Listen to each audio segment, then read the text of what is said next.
আজকে শেয়ার করব সৌদি আরবে মাছ কীভাবে আমরা খাই। তো মাঝে মধ্যে মাছ খাইতে মন চায়, আমাদের আশেপাশে ওইরকম তাজা মাছ মিলে না। যদিও আপনার মাছ মেলে সেটা প্যাকেট করা আমান থাকে, অনেক জায়গায় কাটা থাকে। তবে আমি আজকে সুপার মার্কেটে আসছি, এইটা মাছ কাটা, তো দেখাইতেছে আপনাদের। অনেকে জিজ্ঞেস করে থাকেন, ভাই সৌদি আরবে কি আমাদের দেশের মতো মাছ পাওয়া যায়? এই জন্য আর কি ভিডিওটা করা। দেখেন প্যাকেট করা, এটা হচ্ছে তেলাপিয়া মাছ সম্ভবত। এই যে এটা আবার ফাইটে গেছে দেখতেছি। তেলাপিয়া মাছ, এই যে 3 পিস 4 পিস করে প্যাকেট করা।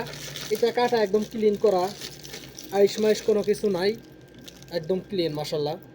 শুধু ধুইয়া পাতিলের মধ্যে দিয়ে রান্দা যাইবে ফ্রাই করে। আর একটা মাছ আছে, এটা হলো পাঙ্গাস।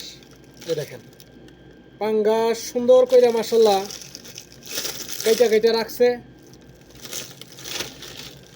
5-6 পিস হইব।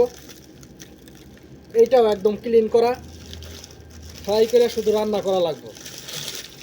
তবে এখানে তাজা মাছ মেলে না, খুবই কম মেলে, মেলে না বললেই চলে। যদিও মেলে সেটা জনবহুল এলাকায়, যেখানে লোকজন বেশি আছে ওইখানে।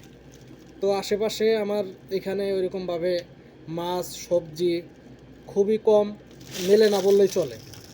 তো ধন্যবাদ সবাইকে, ভালো লাগলে শেয়ার করে দিবেন, সাবস্ক্রাইব করে পাশে থাকবেন। আসসালামু আলাইকুম।